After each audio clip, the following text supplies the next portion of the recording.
everyone. I'm switched on in more ways than one today. It's lovely to see you all this afternoon. Great turnout, fantastic festival, isn't it, the Disrupted Festival? Well, ladies and gentlemen, we are here to dissect how survivors can speak their truth. And joining me on stage is Leigh Sales, a Walkley Award-winning journo. A lot of you have probably stayed for your session, Leigh. You're an author and the presenter of 7:30 Report. Welcome and thank you so much. We'll be wrapping up because Leigh and Bree, you've both got to go to the airport right on the dot of 1:15, so we'll be wrapping up at 1:15. And Bree, Leigh, welcome to Bree, a lawyer, author, women's activist, abuse survivor, hailing from Brisbane originally, but you come over from Sydney. Welcome, Bree. And Melissa Davey has come home to Perth. She is the Melbourne Bureau Chief of The Guardian and a Walkley Award-winning journo. Melissa, it's so lovely to have you all. Can we please give our panellists a big warm round of applause? And before we get stuck in, just a word of warning. What you may hear this afternoon may confront you. So I just wanted to let you know that if you need to self-censor, then please do, because we can't, turn our microphones off, or you can't switch over. So please, if you are confronted by anything that you hear today, please just keep that in mind, that some of you will be confronted. Okay, let's get stuck in, and we will try and allow enough time for questions at the very end. So it's been 2 years since Harvey Weinstein Harvey Weinstein's allegations led to the Me Too movement as we know it today. In the beginning, in the first few months of it, critics really slammed the Me Too movement, saying that serious allegations of abuse, serious allegations of rape had been watered down by people coming on board and saying that they had been harassed, wolf-whistled, and it was under the same umbrella. Has Me Too lost its power? Just on that, I would say that I sat through the Family Violence Royal Commission in Victoria, and what we learnt from the evidence from that is that it's the everyday slights, it's the sexism in the street, it's the derogatory remarks, it's the everyday sexism that allows the culture where more serious offences like rape occurs. So this idea that the smaller grievances shouldn't be part of the Me Too movement, I think, is worrying. Any movement, any social movement has its critics, it changes and it evolves. It shouldn't be above criticism. But I would just point out that those minor offences, or so-called minor offences, create the culture that allow abuse to occur. I would just also add that one of the wonderful things that's come out of the movement has been that we now have the conversation about sexual violence or gendered violence in relation to power. And we now have so much language that we didn't previously have in the public arena about how so much gendered violence is abuse of power. And as soon as you acknowledge that, then when you hear about these so-called lesser offences happening, you're so much more inclined to look at what the power dynamics are in any given situation, and I think that's a beautiful thing. And Leigh, the sheer volume of people that have come forward in every facet, every industry, every sector. Yeah, I think that has been one of the interesting things, and in terms of the split between very serious offences and things that people consider to be more minor. I think what's been interesting in Me Too is the fact that so many women have come forward that, while maybe one person getting a pat on the bum in one workplace could be considered minor, A, it's not minor to that person, particularly as Bree says, when there's a power dynamic involved, and B, it's far from one person in one workplace, and it's the cumulative effect of when you add all of those things together. I mean, that to me has been quite a shocking thing to see how many women would say at a certain time of their life they've experienced anything from mild harassment that's passed off as a joke to really serious systemic assault in the workplace. And so I think it's been interesting to see that, I guess after years and years of those things sort of being, just ignored or swept under the carpet, that actually what Me Too has done is forced all of that stuff into the spotlight, and I think has also made decent men think about it in terms of, wow, you know, we didn't realise how bad this was and what a problem it is. And I think in a lot of cases, causing men to feel like, okay, we really need to listen to this and think about things and change things. That the snowball effect of so many survivors coming out and hearing survivors being courageous and bravely speaking out, Bree, rings very true to you. Can you just talk us through your experience? You were a judge's associate straight out of uni after studying law, witnessed trials, a lot of child sex abuse trials, and it bubbled up a lot of things for you, both that you tried to control and suppress, but you could no longer, you had to speak out. Lots of people ask me so I was a judge's associate for a year, and at the end of that year I decided to go to the cops. And lots of people ask me if I did that because I was so mad and upset by all the defendants I was seeing. But actually it was because I was so inspired by all of the complainants I was seeing, by their courage and bravery in trying to even access justice in the first place. And then, so I started writing my book way before Weinstein, before Me Too. But then it just so happened that last year when my book was released, sort of what the phrase I use is that our ears were newly open to these conversations. And so the book had just so much more of an impact than I ever thought that it would have, and just hit right at the time that Me Too was exploding in Australia. And now I am I'm in the very privileged position of getting emails, like dozens and dozens, hundreds probably of emails from people who've read my book and specifically articulate how it has made them take action in their life. And that is, of course, such a privilege. And that, I think, is the real power at the heart of Me Too, is that people don't think what happened to them was a one-off anymore. Because we all share these stories, we realise that it is about power dynamics, it is about systems and the abuse of power. Nobody has the excuse anymore of being a bad apple. None of these are isolated incidents. Bree, before you spoke your truth, you were tormented, weren't you? I think, you know, having read your book, Eggshell Skull, you were absolutely tormented. And if you could take a moment just to speak as an abuse survivor, what sorts of things did you do thinking that you had it under control? Yeah, absolutely. What I suffered through before I decided to speak out, and when I say speak out, I mean tell anyone, you know, tell family, tell the cops, anyone. I now see as incredibly textbook. You would know the average number of years it took for survivors in the Royal Commission to come forward was what, like 28? 20 years, 20 2 years. decades from the time of their abuse. From their abuse to speak out. And in that time, it is just so common, self-harming behaviours, substance abuse behaviours, these things that are just so much about self-medication, about self-loathing, about shame, about completely inadequate support systems. All of that I struggled with completely. And now I don't. And that lightness and that closure is incredible.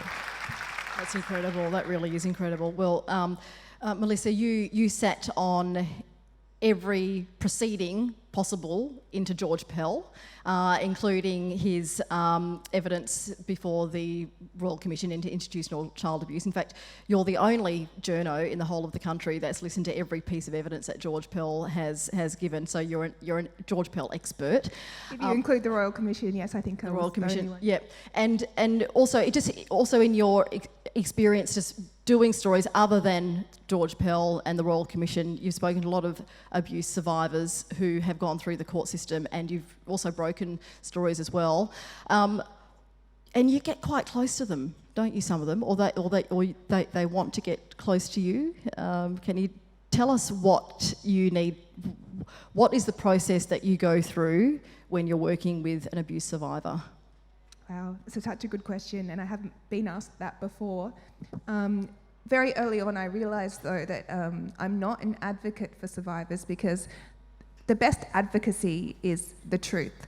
And so if I can just relay what happened factually, that is better than getting too close to survivors and acting as an advocate. One of the things I'm trying to do with my book into the Pell trials is not to just make it about Pell and those trials, but what do we now know about child sexual abuse? What does the evidence say? What are the facts? And if people can come to the Pell trial and reading about that with those facts in mind, we had a 5-year inquiry in Australia, the Child Sexual Abuse Royal Commission. It set a standard for how Royal Commissions should be run, and it commissioned new research, new evidence. We can take that evidence and we can then look at the George Pell trial with that in mind, and I think that is the best way to be an advocate. So it can be very difficult. Obviously, I feel for survivors and try and help them tell their truth, but I draw the line at being their advocate. What do they want? Dr. Judy Corton, who is a lawyer representing survivors, she did a really good study into what does justice look like for victims of these crimes. Now, I can't speak for everyone, but there are several parts. It's not just about the perpetrator going to jail and being held to account. It's also about those who allowed the abuse to occur, who knew and did nothing, said nothing. They should be held to account as well. Overwhelmingly, the research shows that that is part of justice as well. Leigh, you would have spoken to so many people, and you would have told everybody about people going through trauma and reacting differently, and you would have spoken to a lot of abuse survivors as well. Will they feel empowered to come out? Is that a guarantee? Empowerment, closure? No, and the fact that it, in many cases, that the average is 20 years, there would be the problem would be so much bigger than we actually know about, because there would be so many people who would never come out, because it's sort of a process where people go through and, at some point they may decide that they want to take action, they may never reach that point. And for every person, it's completely individual. And the other thing is you cannot be pushed into it by people that are attempting to be well-meaning, to say, well, you should report it. If you don't want to report it or don't want to go through that, you should never be pushed into that. On the point of what do people want, an interesting thing that I realised when I was writing Any Ordinary Day, and it came from conversations with people who work at the Coroner's Court and also from the detective I mentioned in the previous session, Graham Norris. What people want when a loved one has been killed, even if they aren't consciously aware of it, what they want the process to deliver is that person back. And so the process is almost always completely unsatisfactory because you never get the person back at the end of it. And so for people who are friends or dealing with them through the courts or social workers, psychologists or whatever, what you have to try to do is enable the process to help them feel that justice has been served, when actually in their mind, I think a lot of people will think of justice as something that it actually isn't. People think that justice will be an equal, my loss will be equalised by their punishment, and that's actually not what justice is. And so I think for a lot of people, going through any sort of trial, coronial inquest is a really horrible experience if you're centrally involved with it. And invariably at the end, not a lot of people feel like, I feel good about what I just went through. It's very, very difficult. Yeah, I would just add to that and say that my overwhelming feeling after sitting through court proceedings for a year is that by the time you reach the courtroom, there aren't really winners and losers. If you reach the courtroom, everyone's already lost. Did you find that you got justice? You got a guilty verdict. Did you find that you had justice? Did you have that feeling? Yes, but for me, justice actually was the sweetest thing that I feel most grateful for, is that the man who offended against me no longer enjoys the love and support of any of our family or friendship network.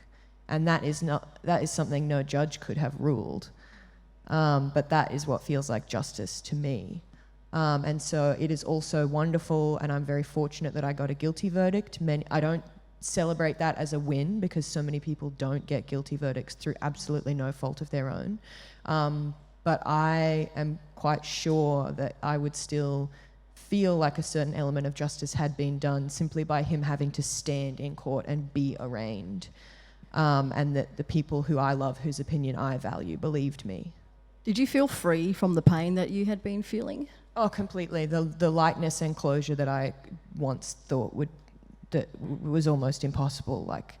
Anyone who's read my book would know that it was because I was listening to somebody else's victim impact statement where they described the closure and lightness they finally felt. Now I have that too, and it is possible. Like, that's it. We have a set of laws in Australia where child abuse victims sexual assault victims can't be identified unless they sign for written approval to be identified in most states except Tasmania and the Northern Territory. So in those states, even if a victim wanted to speak their truth and not be anonymous and have a face to the assault, they're not allowed to. Does anybody have a view about that? Because this is a case of people wanting to speak their truth, but they can't. Yeah, just really quickly, it blows my mind that if I lived in Tasmania or the Northern Territory, it would have been illegal for me to write my book. These laws, so it's led by the campaign, anyone can look it up, it's #LetHerSpeak, headed up by Nina Fennell, who's an incredible advocate. These laws come from a time where it was just presumed that it would just be so shameful and horrific and embarrassing for any survivor of any kind of sex crime, be it child or adult, to ever be identified, and that must inherently sort of be harmful for everyone that we would ever see faces or names. It's outrageous, and through Nina's advocacy and #LetHerSpeak, the Tasmanian government are now reviewing that law, and there's no reason to anticipate that once they decide to change it, which they will, the Northern Territory should be soon after. And that campaign is a direct result of the Me Too movement. Speaking of laws, Australia's defamation laws mean that we don't hear about the volume of abusers and the volume of allegations as they do in America. Melissa, do you have any views on our defamation laws and how difficult it is to get a story up and how all the checks and balances that you need to make sure before you break a story? Yeah, you could probably do a whole other panel on things like defamation and suppression orders and things like that. And I think it does depend on each individual situation. I would say that, I think Australia does have some of the toughest defamation laws. However, there are examples of reporting that even if defamation laws were more lenient, I don't know that those stories should have gone ahead. Journalism is tough work. You have to make sure that you verify everything you do. And we do have an extraordinary power to potentially ruin someone's life. We can't take that lightly. We should be held to a high standard. It shouldn't be easy work. Yep. Totally agree with that. And at 7:30, when we've had women on who've been making allegations, we have gone through the same rigorous process that we would go through with any story that has to go through legal hoops. And while, I do view sometimes part of the public debate, people saying, well, victims need to be believed. In my experience with the women we've dealt with, they've been very happy to go through the hoops with us because they want the legal protection of knowing they're not going to be sued for defamation. And because they're comfortable that they're telling the truth, they are very comfortable in going through that. But it's the same process of... the thing that can be difficult in these kind of stories is that there's often only two people who are involved at the time, and so you're looking for evidence that's verifying or disproving or whatever, one side or the other. So we will do as we would do if we were reporting on any kind of incident where there might be a contested version. We're looking for witnesses, we're looking for people who might have been told by this person that this happened in a sort of contemporaneous fashion. We're looking for diaries from the time, text messages, all of that kind of stuff. So if you see somebody on 7:30 that's making these kind of allegations, you can be assured that we have gone through the most rigorous process that we possibly can. And I guess there's a few cases that come to mind, very high-profile cases in Australia, and the biggest defamation case that on this topic has been Jeffrey Rush. And a byproduct of that defamation is that the victim or the woman at the centre of the story probably never wanted to be public, and yet the defamation proceedings completely sort of blew that out of the water. Not even probably. She definitely didn't want to be. And I think that is an illustration that if, as media, you're going to report these stories, you better line up all your facts and not over-egg the story, and make sure that you approach these stories in a responsible manner, because, you know, as Bree says, once a story like that gets to court, every person involved, it's brutal for everybody involved. Yeah, I would say that was a failure of journalism, really. I would own that as someone in the media. You know, there were no winners, obviously, in that case, and it just goes to show how important it is to get your facts straight. And that was, I think, a similarity with the Ashley Raper incident, wasn't it? Where she didn't ever want her complaint to be made Quite public. the opposite, yeah, and had asked for it to not be made public. And so that's, you know, another sort of thing I think for media to think about. You know, the person at the heart, when the person at the heart of it is saying, I don't want this to be made public, then you have to ask, well, who's wanting to make it public and why? And, you know, assess motive and as you were saying before, power. Who's got the power in the situation? And for very important reasons. If you're the subject of legal proceedings for any kind of sex crime, you are completely anonymised, and it is illegal for anyone else to identify you as the subject of those proceedings.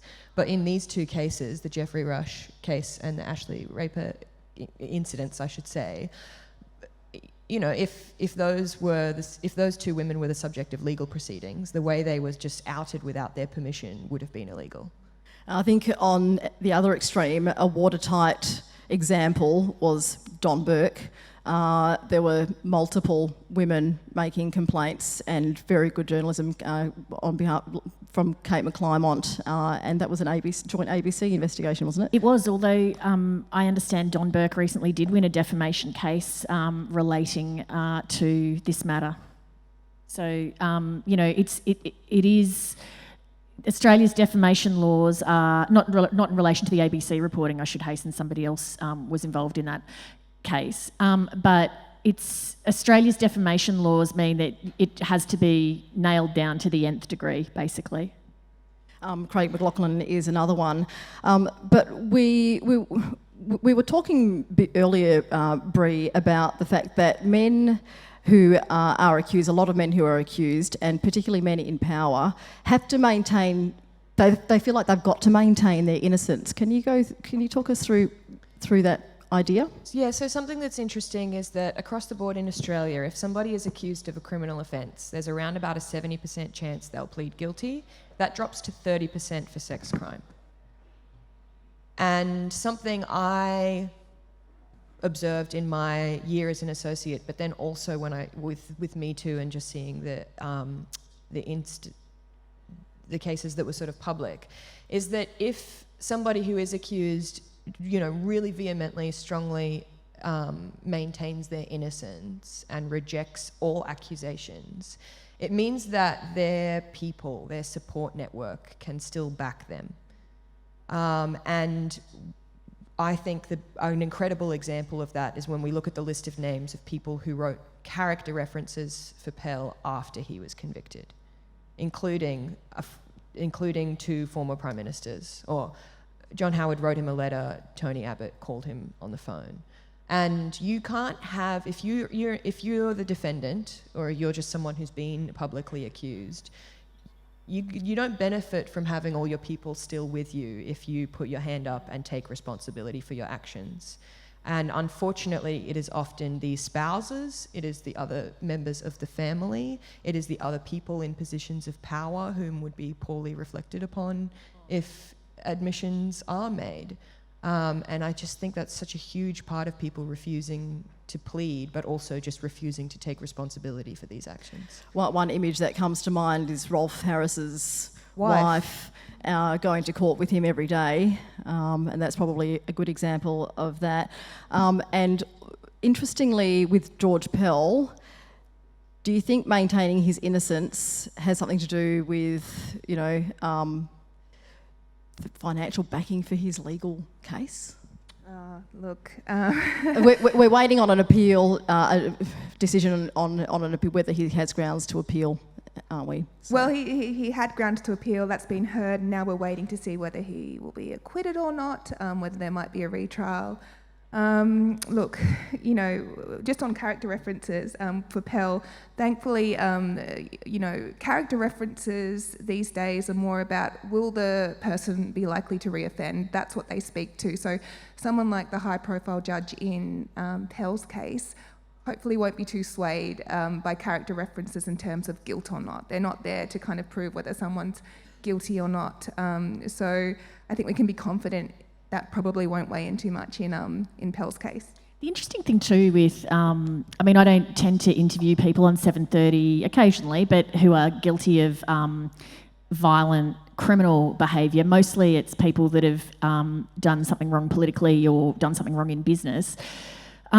It is, or maybe some sort of personal crisis.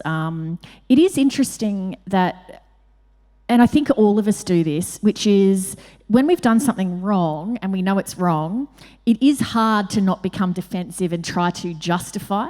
And you find reasons to explain, well, I did this because, or yeah, it was wrong, but.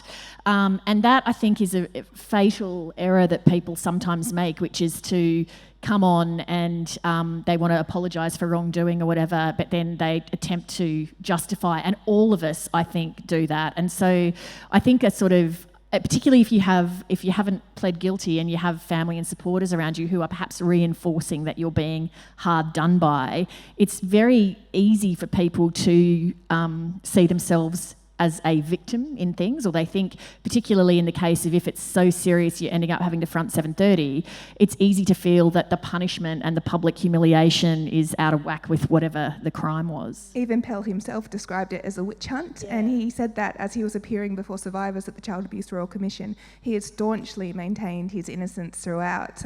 We shouldn't be surprised by that at all, I think. I mean, think of the repercussions, think of his high-profile backers. I've had people write to me saying that they've left their entire inheritance to George Pell and his legal campaign. There are many, many wealthy Catholics all around the world supporting him. Imagine what it would be like if he came out and confessed. I've been reading a book called Fake by Stephanie Wood. I don't know if any of you read it was a magazine article initially about her being completely taken in a romantic sense by this absolute con man. And she's now written a book about it, and she's explored some of the psychological research about what makes us susceptible, particularly in a romantic sense, to being taken in by people. And one of the things she's found is that with people who are good con men, it's partly because if you repeat a lie often enough, you do start to believe that that is the truth. And so, it just gets reinforced. So in some of these cases, particularly if they go for a long period of time, I'm sure that people claiming, we've heard everything from some of these international Me Too cases from I have a sex addiction problem or I have this problem and I've got to go in for rehab or treatment or whatever. There's all manner of ways that people will attempt to justify what they've done. And I think in a lot of cases they do honestly believe that they haven't done anything wrong. Yeah, just so interesting you say that, because a couple of days ago I was speaking to Professor Ian Hickey about exactly this, who's a well-known psychiatrist, and he said that it is common that people who plead innocence have actually convinced themselves that they did nothing wrong. They start to believe the lies. It's a psychological phenomenon, and I just found that fascinating, that, people actually can tell themselves something enough that they come to believe it themselves. What do you think Donald Trump tells himself? That he's awesome.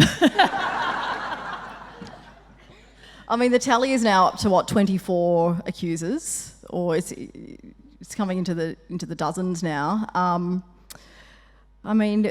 We talked about an interesting thing. If Monica Lewinsky was to have her day today, would she be treated differently?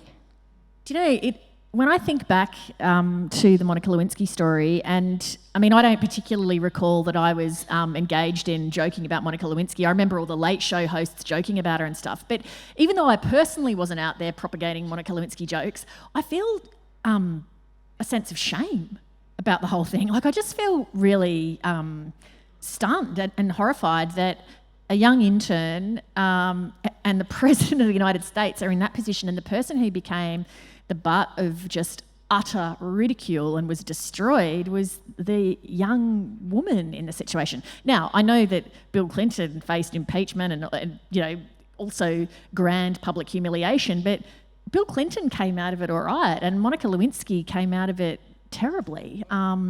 She's done some absolutely amazing work about anti-bullying and not allowing yourself to be publicly shamed and so forth. She's actually a very interesting thinker and speaker on these kind of issues. You recently interviewed an accuser of Donald Trump. Are they? How do you think history will see these women compared to Monica Lewinsky? I find it fascinating that there have been so many examples, and also the grab 'em by the pussy thing, and that nothing seemed to make really any dent. And particularly because in the same period of time, there have been high-profile Americans like Matt Lauer, the breakfast television host, Charlie Rose, another television host, Louis C.K., the comedian, people whose careers have been completely smashed by offences that are, it's hard to compare really if they're any worse or less than Donald Trump's, but they don't seem to be, to me, egregiously out of whack with what Donald Trump's been accused of. So it sort of just puzzles me, and I don't have any way for explaining, any of that. I mean, like a lot of things to do with Donald Trump, it is hard to explain. I mean, newsrooms now have employed people just to fact check Donald Trump, and that's incredible, and yet it doesn't necessarily seem to have an effect. You can refute what Trump is saying with statistics and evidence, and that just doesn't seem to be making a difference. And I've puzzled over it myself. I can't really understand what's happening there, but it's certainly very worrying. He's untouchable, as Bill Clinton was. Well, didn't Trump himself say something like he could walk down the main street of Fifth Avenue, New York? I forget what he said he would be doing, but something like egregious, and that he still wouldn't lose the election. He himself gives the air of being invincible. It's interesting, John Ronson, the British writer, wrote this great book called So You've Been Publicly Shamed, exploring this idea of when you find yourself in the centre of an event that makes you, in the case of his book, a global object of shame. And I mean, there was one example, that was a woman called Justine Sacco who put up a very ill-judged tweet before she was boarding a flight to, I think it was South Africa, and it was something about, like, I hope I don't catch AIDS or something. And by the time she landed, because it was just stupid and racist, it had gone absolutely viral. And when she got off the plane, she'd already been sacked. She had just thousands and thousands of tweets decrying her, and her whole life basically fell apart. And so Ronson went to people like that. Monica Lewinsky is another one interviewed in the book, where he talks to them about the experience of finding yourself this massive focus of a public shaming. Interestingly, the one person that he spoke to who seemed that they hadn't completely crumbled was, I think it's the surname's Mosley, I think it's Max Mosley, who was the head of the Formula One car racing. He was the son of Oswald Mosley and Diana Mitford, and so came from this sort of, family lineage where they'd had sort of associations with Hitler in the Second World War. And then he was busted, and it was a front page newspaper story, involved in sort of sex games in Nazi sort of gear, or what appeared to be Nazi gear. And he took the publication to court because he said it wasn't actually Nazi gear, it was sort of Nazi-esque gear, and he won the case. But it hadn't really had any effect on him because he sort of refused to be shamed about it. He was like, yeah, so what, I like having sex like that, and I like dressing in military gear for it. So it was fascinating because the inability to be shamed robs the power from the shamers. It was super interesting. It really is. A lot of it, a lot of perpetrators probably, like Donald Trump, is locker room talk. Boys will be boys. And an incident of that comes to mind was the case in the UK of a Perth-born cricketer, Alex Hepburn, and he was found guilty of assaulting his housemate's partner for the night, I guess. A woman was brought home. They shared a house together. She was woken up to being raped by Alex Hepburn. For starters, actually, if she thought that it was originally the man that she went home with, it was the housemate, it wasn't the housemate, and she discovered that when it was an Australian accent, not a British accent. Does that somehow... Is she suggesting that it would have been okay if she was woken up to having sex with a man? I mean, obviously you're asleep. The number of cases that I've spent the last 12 months researching in Queensland alone about consent and what in Queensland is called a mistake of fact offence, in which her evidence is that she awoke to being raped. It's so common. It's terrifyingly common. And I've even seen some judges' remarks around there's always this moment where on her evidence she's coming to either because she's been asleep or because she's been intoxicated and asleep or just intoxicated, passed out. And there's always this moment when she's coming to and she's sort of touching him a bit or just like listening or trying to turn a lamp on. And the conduct that, like her behaviour in that time is so often used by a defendant to try and paint a picture of a grey zone where her physical responses led him to believe that she was awake and consenting. And it is so appalling. And it is also, unfortunately, I've seen it time and time again, that women will go to court and say, I didn't know it wasn't my boyfriend until I touched his hair. Or like in this case, I didn't know it was my boyfriend or my partner for the night until I heard his accent. And it breaks my heart that those women would not necessarily ever have even made a complaint if it was the person they thought it was initiating intercourse when they were not conscious. I mean, that case raises so many other things because of the game that they played on their WhatsApp by, it was a conquest game for the summer to see how many different women they could sleep with. And yeah, but it also, Me Too has brought about a greater awareness of consent, I think. And that's probably, you know, consent. What some people view consent in a different way from others. One of the things I'm so sick of hearing in relation to Me Too is men saying, oh, you know, we just don't know how to act anymore. We don't know, we feel like we can't kiss our girlfriends anymore, that we're going too far. I mean, come on, that is not a failure of Me Too or Me Too going too far. That is a failure of society. That is a failure to raise men. And that just means that men now need to start actually asking themselves, what does enthusiastic consent look like? But I just hear it again and again and again, and it shouldn't be so fraught, but it is for so many men.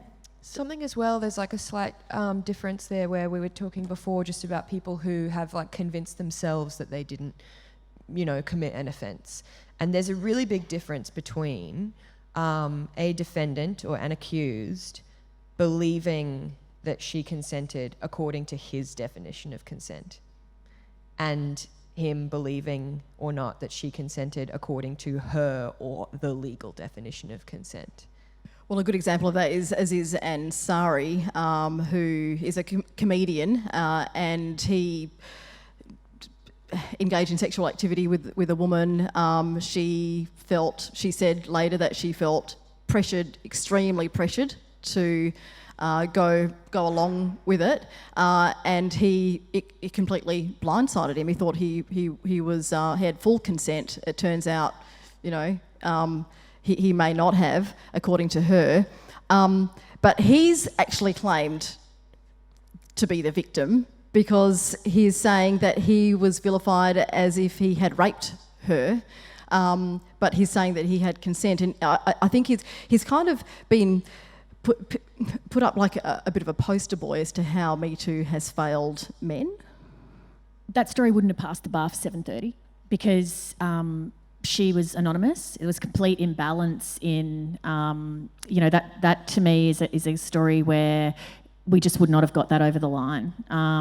So I sort of feel like that is one that does demonstrate a grey area in this sort of thing. So when I read that story, felt really uncomfortable, feeling like, well, I can't really sort of judge the veracity of this because there's too many gaps in the story.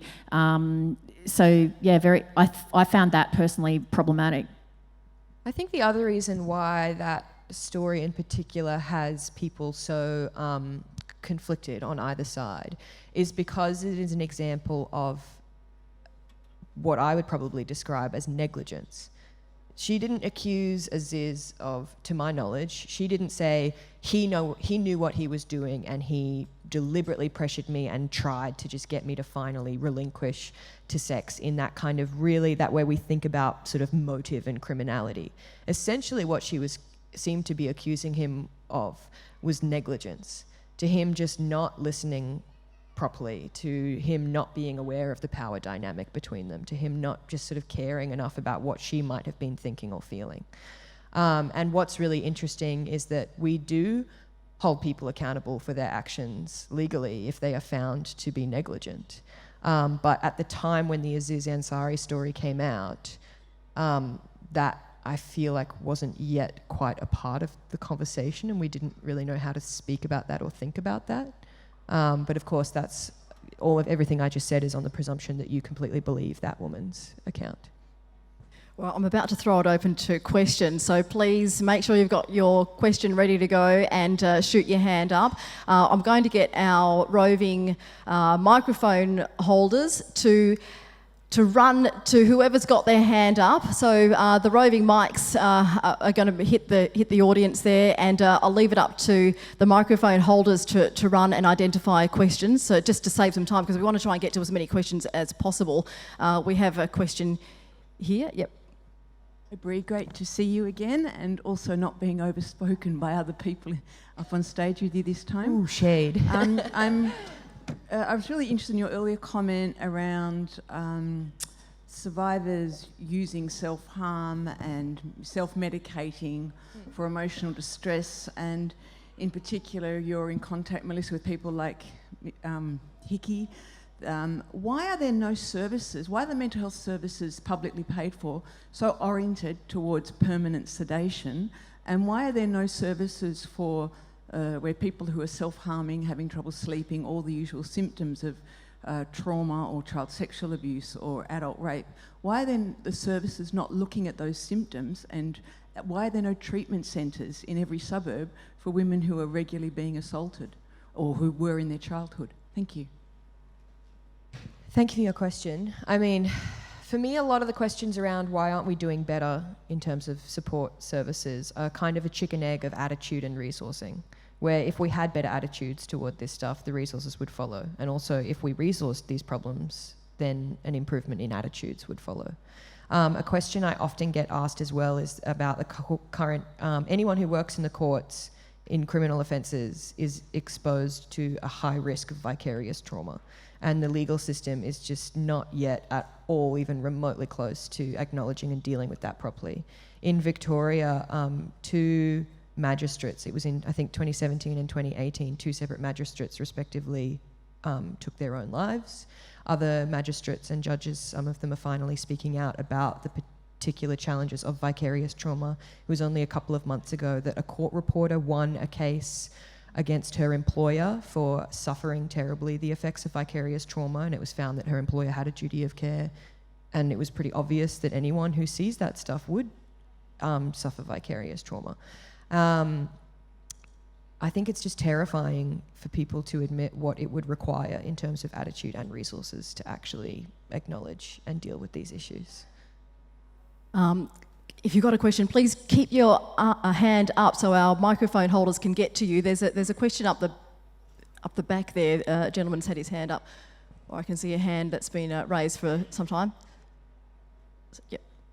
And also, please keep your hand up so that our microphone holders can get to you, because we want to try and get to as many as possible. There's one here that's going to be next. Yep, you go for it. Thanks for the panel. I guess this question is for Bree, because she has sort of a knowledge of the legal system, but we know that the conviction rates for sexual assault are woefully low.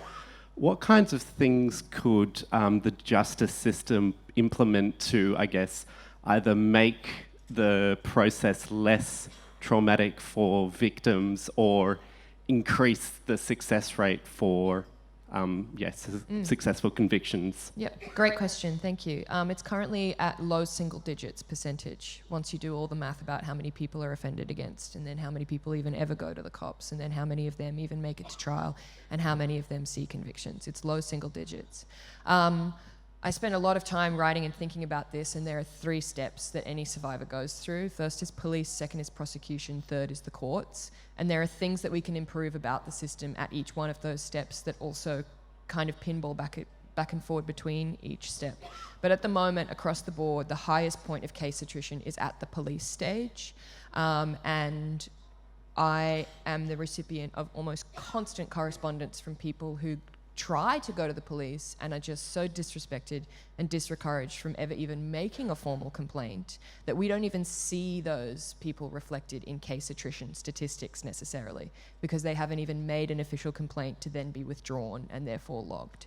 I think if we had national data on how many people ever actually just make a phone call or walk into a cop shop making allegations of any kind of sex crime, we would be absolutely shocked and appalled.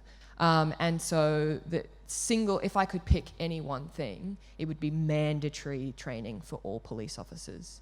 At the moment, states and territories differ in their approaches, and often there are optional training programs for officers. Often there can be specialist departments in some states, whereas other states don't have specialist departments. But the fact of the matter is we also have data to show that the way somebody is treated by the first couple of people they disclose to can be the single biggest indicator for whether or not they ever go on to tell anyone else or try and get justice, etc. And at the moment, that first stage of police reporting is where the biggest problem is and where the biggest barrier is. We've got a question down here, but who's going to be next? We've got another microphone that's spare, so who's going to be next? Please raise your hand. Yes, and you've got the question here. Cool. Hi, my question is to the panel. Men and young men can and are victims of sexual assault and abuse, such as myself when I was younger. I'm a gay young man, and I know that I'm more likely to be a victim of sexual abuse, but not as high as women.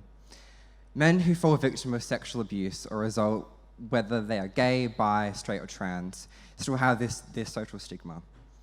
Do you believe that because of Me Too, we'll see an eventual even playing field for men and gay men or on sexual abuse and assault to come forward? Who would like to take this? Thank you very much for your question, and you're absolutely right. You can't say it's easier or harder for anyone to come forward, but we do know that basically non-straight men it's so much harder for them to speak out about anything having been done to them. I've also received correspondence from men who were offended against when it was still illegal to even have consensual gay sex in their state, and where they knew that the local cops beat up gay people.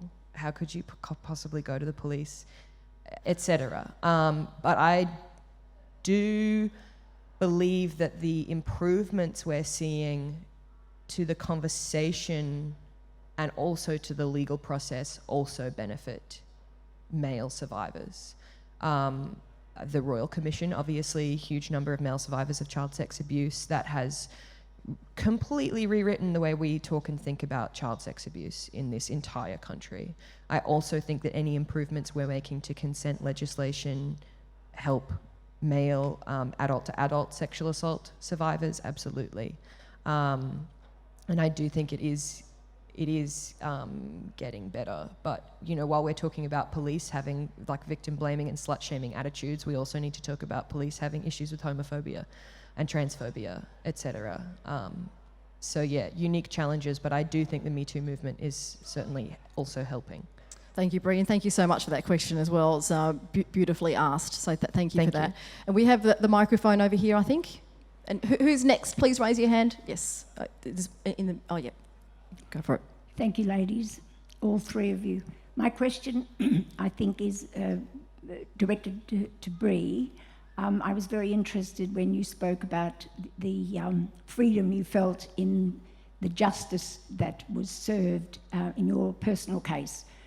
60 years ago, even reporting this was not an option, or seen not to be an option. But it came to my mind when you spoke about how freeing you felt, how freed you felt when justice was served, whether you saw a place for forgiveness as providing that same freedom? Thank you very much. That's a very interesting question, and one you could probably imagine I've spent a long time thinking about. The conclusion I have come to now is that knowing what I do about him, and that he says that he was also a survivor of child sex abuse, and I will not relinquish my humanity by disbelieving that, I think I could have forgiven his offending as a younger man had he not then behaved so consistently abhorrently as an older man. I'm honestly almost less angry about the abuse than I am about how he behaved and made my life hell for 2 years. The tactics he tried on, the consistent refusal to just take responsibility for his actions, what that put me through. I think that is almost far more disgusting behaviour. And that is why I think it was also really easy for anyone that knew me or my family to hate him. But Leigh, you would have also spoken to people where forgiveness is something that they're grappling with, the Port Arthur massacre victims, for example. I think in Walter's case, he has a thing where he will never use the name of that person, the perpetrator. The perpetrator is a non-person to Walter. And I know that there is power in forgiveness for some people, and I think for some people it's asking too much. And so, I mean, I never asked Walter had he forgiven the gunman. I very much doubt that he would have. And sometimes the circumstances, I mean, as I was saying in my talk before, we often as human beings look for cause and effect, and you want somebody to blame if something awful's happened. Whereas in some cases, say for example Stuart Diver, where a landslide killed his wife, I mean, who do you blame for that? In all of the reporting I did, one of the things that people said time and time again was one of the hardest things to deal with is suicide, because if someone you love is the victim of a homicide, you can blame the person who killed them. In a suicide, the sort of despair and the devastation at the loss of the victim is tied up in a knot with the fury at the perpetrator, who is the victim.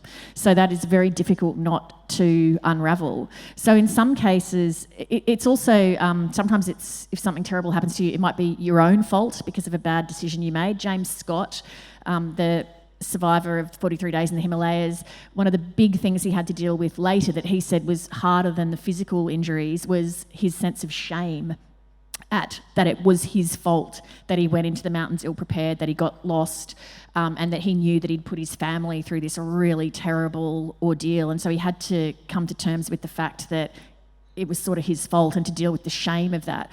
One of the things in some of the research about people adapting to calamity, so this was a study I'm thinking of that was done in the Spinal Rehabilitation Institute of Chicago. They studied, it was a really interesting thing about how well people, everyone when you've had a bad accident, you tend to ask yourself, why me, straight away. And the way that people answered that question tended to correlate with better or worse adaptation to being a paraplegic or a quadriplegic. So if people, for example, the answer to the why me question was, well, it could have happened to anyone and I happened to be the person, or it was my fault because I shouldn't have been diving into shallow water or whatever. If there was a degree to which you either accepted personal responsibility or were comfortable with the fact that it was random, that correlated with better coping than if you blamed somebody else for the event. The other thing that I found fascinating was it was harder for people to cope with something if the accident was a result of a break in their normal routine. So say, for example, if you drove to work every day and you'd been injured, or you worked on a farm and you'd been injured by some farm machinery, that was easier to deal with than if you normally got the train to work and on this particular day you'd accepted a lift, because it was really hard for the person's brain to let go of the idea, why did I break my normal routine? If only I'd done what I always did, then I would have been okay. And so the more your brain sort of ruminates on these things, I guess, in the front part of your brain, the harder it is for your brain to file it away and allow you to then think about adaptation and how you're going to make a new normal life with whatever you've got going on.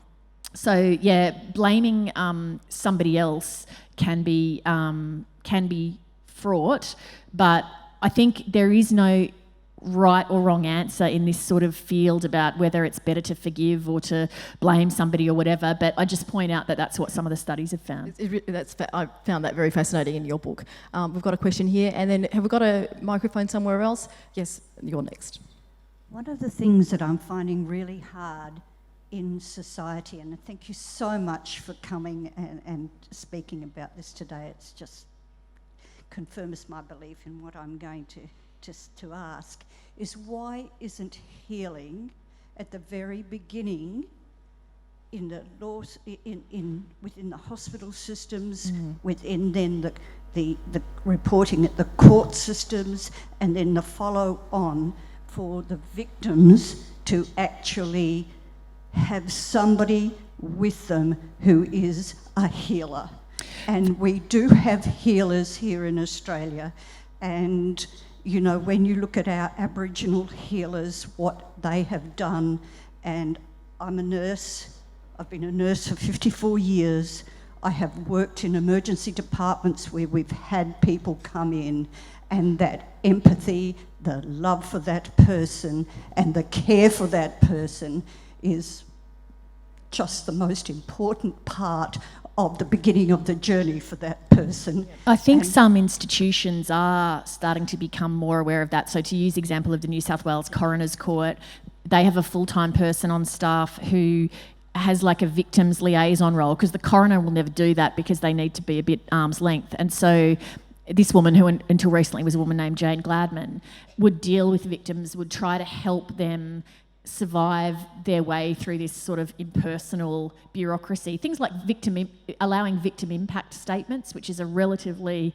recent sort of thing, or in a coroner's court they will now allow people to speak. Doesn't really serve any purpose necessarily for the coroner in making a determination, but it allows the person to feel like the process has been helpful to them. Thank you very much for that. I'm mindful of the time. We've got one last question. My question is on vulnerability as distinct from victimisation. A large part of Leigh's talk was on how she quite heroically went towards the thing that she was afraid of, these people whose lives were ruined by freak accidents. So it would seem there's a tension there between people whose lives are ruined without their volition, but then between people who go towards the things that may damage them and find that instead it makes them stronger. Is there a way to square the circle between, because we so desperately want to protect people, but that questing towards the thing that may well hurt you may be the thing that maybe brings out your most heroic qualities?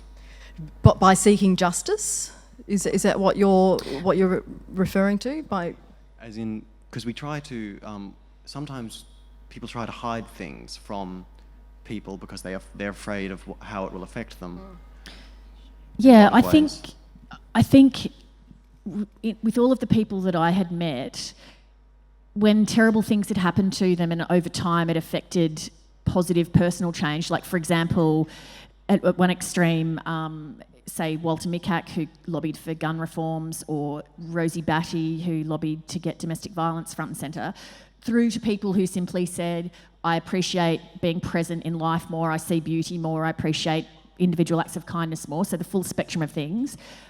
Not a single one of those people would not in an instant trade being a more rounded, better human being to not have gone through the trauma. You'd rather be a shittier person, frankly, and not have to go through this kind of stuff. So I think it's part of the human condition that we are all vulnerable. We're not often mindful of how vulnerable we really are, but we are also, I think, stronger than we possibly know that we are. And I think that there is always going to be a tension between those two things. Can I just very quickly add, I was out in the square when I heard that exact phrase from your talk, and it just made me stop in my tracks, because that's exactly how I felt, that there was just this terrifying thing that was following me around, that was a secret, that was so shameful, that was like, I knew it was a problem. And if somebody had asked me, say in like towards the end of the second year of my investigation, you know, like, would you have started this if you knew how hard it was going to be? I don't think I would have. I went into that process having no clue how hard it was going to be. But now that I'm out on the other side, I genuinely feel invincible. Not only me personally knowing that the thing I was most afraid of, most ashamed of, most just like terrified I would even have to think about, let alone speak about, now that can't hurt me anymore and I still have my people around me, it's like, yeah, it's like life 2.0. No, it really is. And so, yeah, in a weird way, I'm very grateful for that. And just finally, should survivors feel more supported and empowered to speak their truth now than ever before? Melissa or Leigh? Look, anyone? it really just, when I interview victims and they're telling their stories, I always make a point of saying to them, like, I can't promise you that telling your story will change things for you. I can't predict how the public will respond. If they're a whistleblower, I say to them, well, I can't predict that you won't get fired from your job for this. I think I have an obligation to say that. But we are in an environment now where we do have more evidence than ever before about the situations in which abuse occurs, whether it's sexual assault, whether it's child abuse. And I think we can be confident now that there is more understanding about abuse of power, about systemic structures that keep people silenced, and people can be more confident that there is more evidence in support of their story. Anybody else would like to add anything else? Well, ladies and gentlemen, can you please put your hands together for Leigh Sales, Bree, Leigh and Melissa Davey.